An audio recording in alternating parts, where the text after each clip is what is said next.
Hello and welcome. आज जो topic हम डिस्कस कर रहे हैं वो है कबीर दास के दोहे की बैक एक्सरसाइजेस।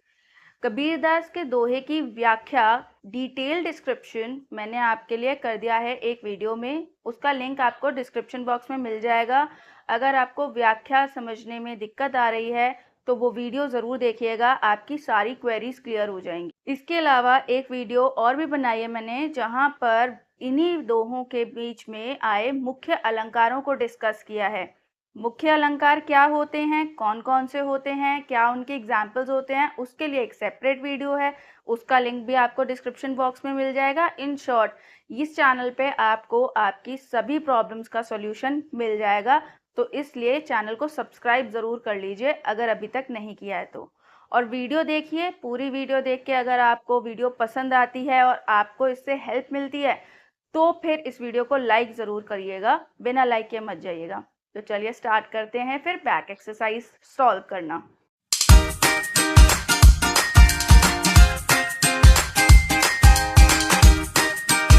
पहला है प्रश्न का, जिसमें आपको दिए गए हैं मल्टीपल चॉइस क्वेश्चन। हिंदी में इसे बोलते हैं बहुविकल्पीय प्रश्न। तो आप लोगों का जब प्रश्न पत्र आता है तो उसमें बहुविकल्पीय प्रश्न देखकर आपको फिगर आउट करना पड़ता है कि अच्छा ये ऑप्शंस दिए हैं या पार्ट्स हैं क्वेश्चन के।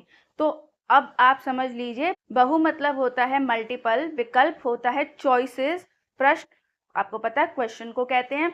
तो मल्टीपल चॉइस क्वेश्चन को हिंदी में बहुविकल्पीय प्रश्न कहते हैं। यहाँ प्रश्न का में आपको वही दिया गया है, आपको करेक्ट ऑप्शन चूज करना है। पहला प्रश्न पढ़ते हैं।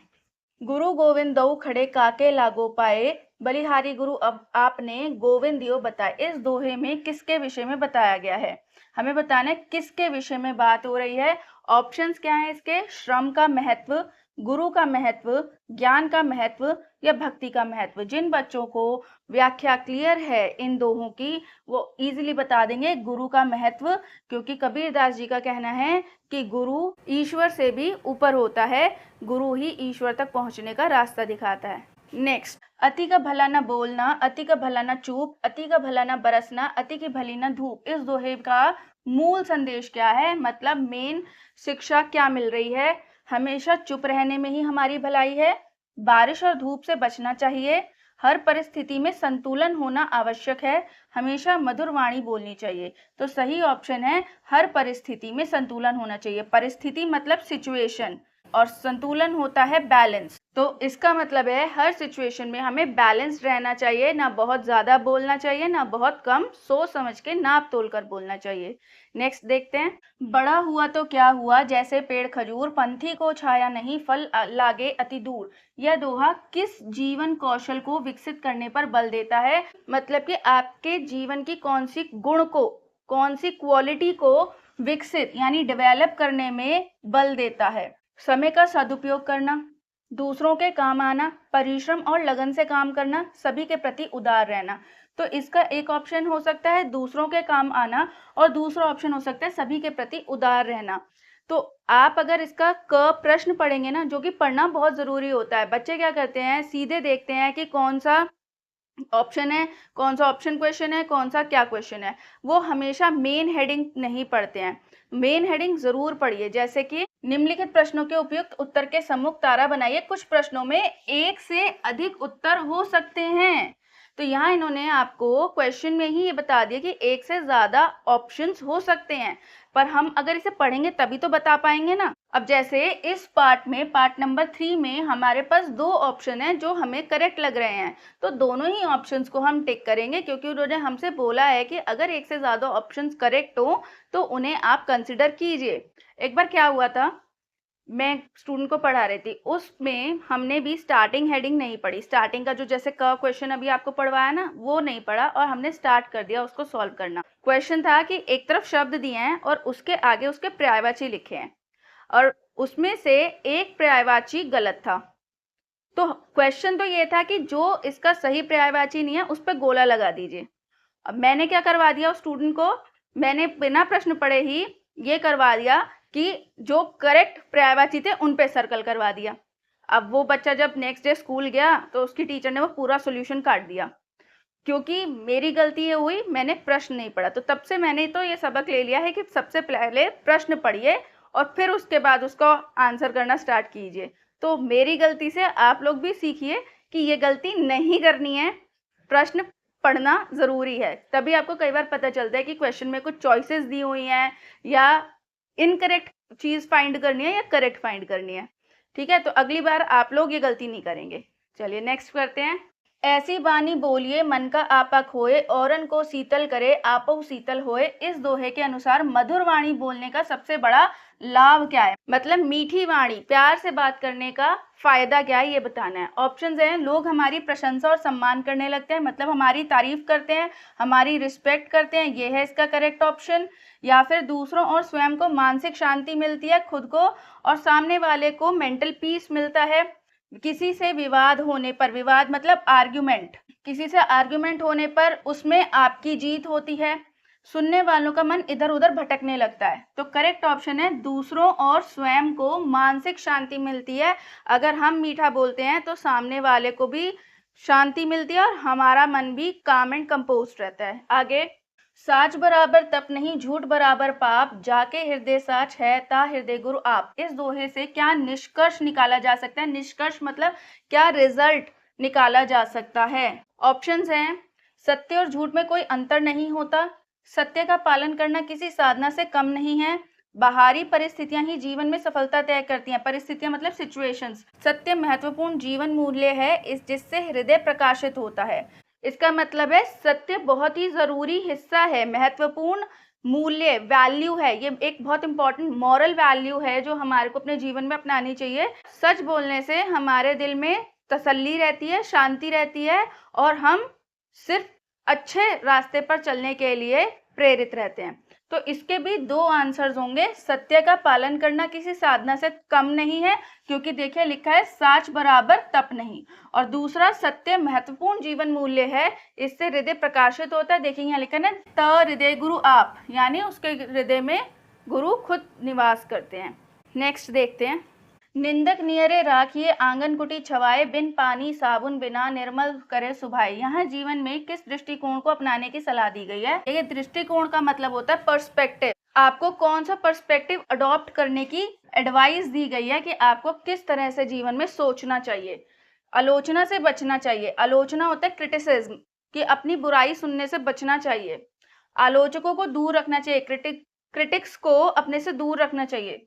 आलोचकों को पास रखना चाहिए, क्रिटिक्स को अपने नजदीक रखना चाहिए, या फिर आलोचकों की निंदा करनी चाहिए, जो क्रिटिक्स हैं उन्हीं को क्रिटिसाइज करना चाहिए।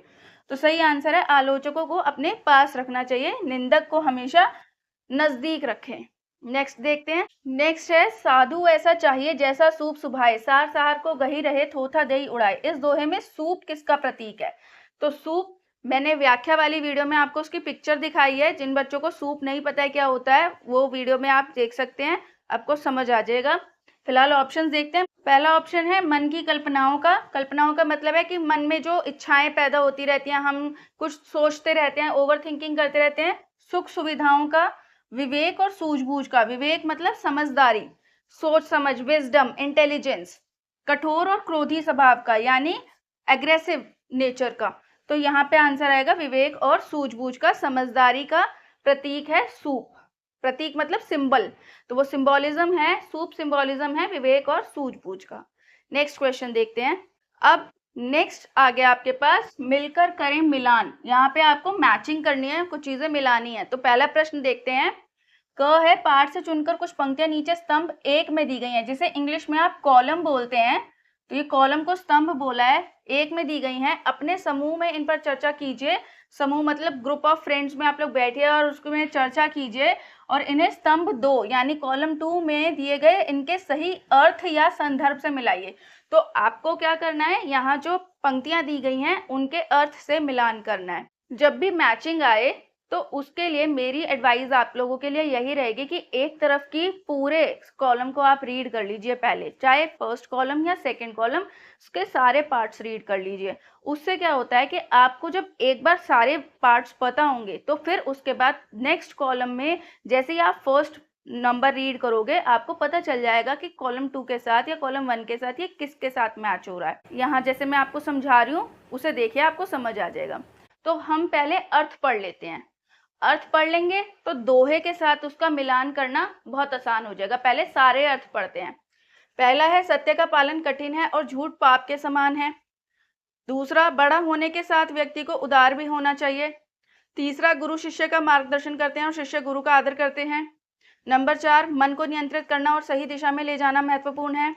नंबर 5, जीवन में संतुलन महत्वपूर्ण है।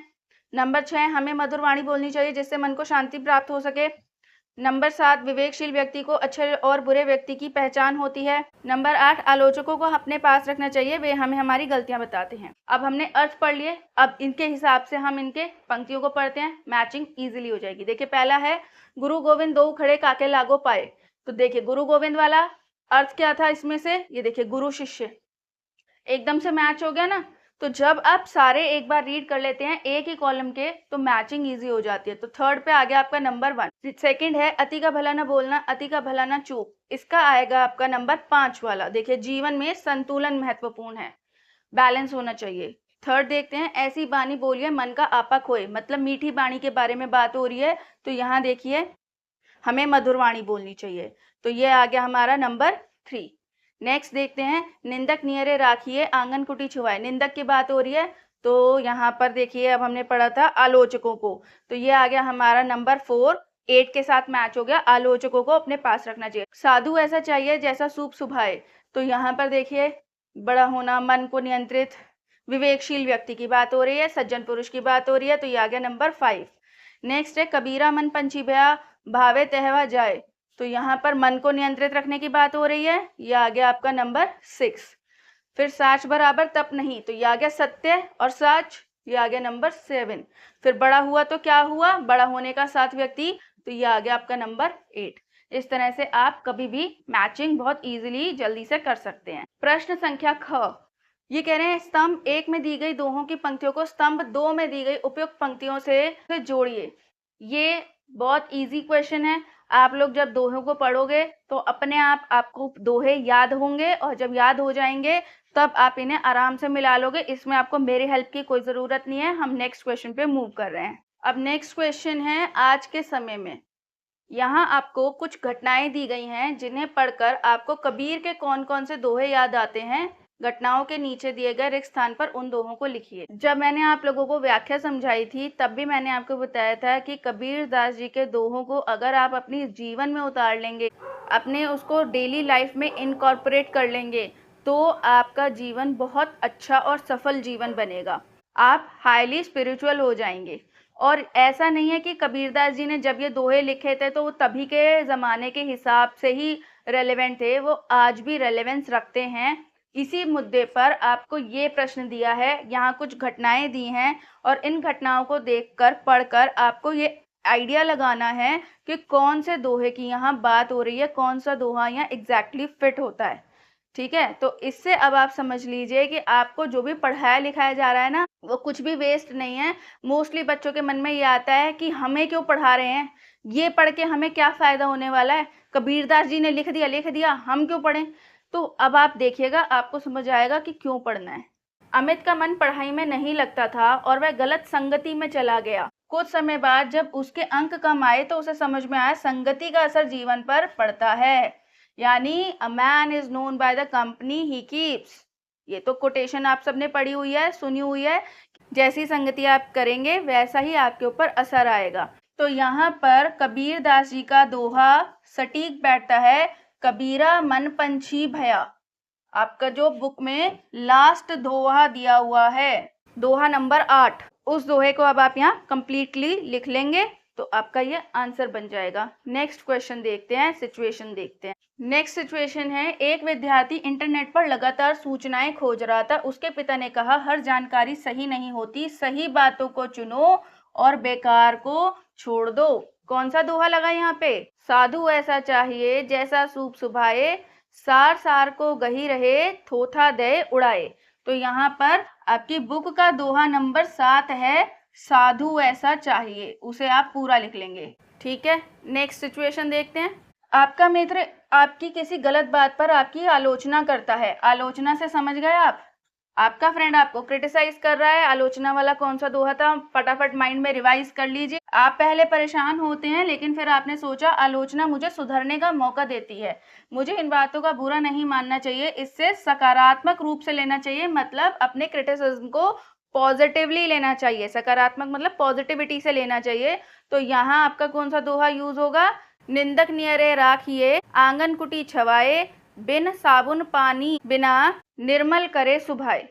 ठीक है, वो वाला आ जाएगा यहाँ पे आपका। बाकी आप इसे कंप्लीट कर लेंगे। नेक्स्ट सिचुएशन है, रीमा ने अपने गुस्से में सहकर्मी को बुरा भला कह दिया, जिससे वातावरण बिगड़ गया, जिससे माहौल खराब हो गया। उसने अपने सहकर्मी को यानी अपने कलीग को उल्टा सीधा बोल दिया, जिससे पूरा माहौल बिगड़ गया। बाद में उसने समझा कि अगर वह शांति से बात करती तो समस्या हल हो जाती। फटाफट कमेंट सेक्शन में लिखिए कि कौन सा दोहा लगा यहाँ पर। यहाँ लगा, ऐसी बानी बोलिए मन का आपा खोए, औरन को शीतल करे आपहु शीतल होए। ये वाला यहाँ दोहा बिल्कुल फिट बैठता है। नेक्स्ट सिचुएशन देखते हैं। नेक्स्ट इज, कक्षा में मोहन ने बहुत अधिक बोलकर। अब तक समझ में आ गया है जिन बच्चों को? कमेंट सेक्शन में लिख दीजिए कौन सा आंसर बनेगा यहाँ पर। सबको परेशान कर दिया, जबकि रमेश बिल्कुल चुप रहा। गुरुजी ने कहा बोलचाल में संतुलन आवश्यक है, ना अधिक बोलो ना अधिक चुप रहो। लिखा आपने कमेंट सेक्शन में कौन सा दोहा लगा यहाँ पे? तो यहाँ लगा, अति का भला ना बोलना, अति का भला ना चूप, अति का भला ना बरसना, अति का भली ना धूप। वो वाला दोहा यहाँ फिट हो जाता है। समझ में आ रहे हैं ना अब आपको कैसे एग्जैक्टली ये दोहे फिट हो जाते हैं आजकल की सिचुएशन पे? रेलेवेंट है ना? चलिए नेक्स्ट देखते हैं। सुरेश को जब प्रतिभा सम्मान मिला तो उसने कहा इसमें मेरे परिश्रम के साथ मेरे गुरुजनों का मार्गदर्शन भी सम्मिलित है। दोहा नंबर 3 लगेगा यहाँ पर। गुरु गोविंद दोनों खड़े, काके लागू पाए, बलिहारी गुरु आपने गोविंद दियो बताए। वो वाला दोहा यहाँ पे आप लिख लेंगे पूरा। तो इसके साथ ही आपकी मेन एक्सरसाइजेस कंप्लीट होती हैं। कोई क्वेश्चन मुझसे छूट गया हो या अभी भी आपका किसी क्वेश्चन में डाउट आ रहा हो तो आप कमेंट सेक्शन में लिख के उसे बताइएगा, उसको मैं ज़रूर सॉल्व करूंगी। या तो कमेंट सेक्शन में ही मैं उसका आंसर दे दूंगी, और अगर बहुत सारी क्वेरीज बहुत सारे बच्चों की निकली तो उस पर सेपरेट वीडियो बना लेंगे। ठीक है, आपको परेशान नहीं होने दूंगी, ये मेरा आपसे वादा है। बाकी मिलते हैं फिर नेक्स्ट वीडियो में। कौन से टॉपिक पे, कौन से चैप्टर पे आपको नेक्स्ट वीडियो चाहिए वो भी आप कमेंट सेक्शन में लिख सकते हैं। व्याख्या एंड अलंकार दोनों की वीडियो का लिंक भी आपको डिस्क्रिप्शन बॉक्स में मिल जाएगा। तब तक आपको पता है ना क्या करना है? वीडियो को लाइक करना है, फ्रेंड्स के साथ शेयर करना है, चैनल को अभी तक सब्सक्राइब नहीं किया तो वो भी करना है। चलिए मिलते हैं फिर, टेक केयर, गुड बाय।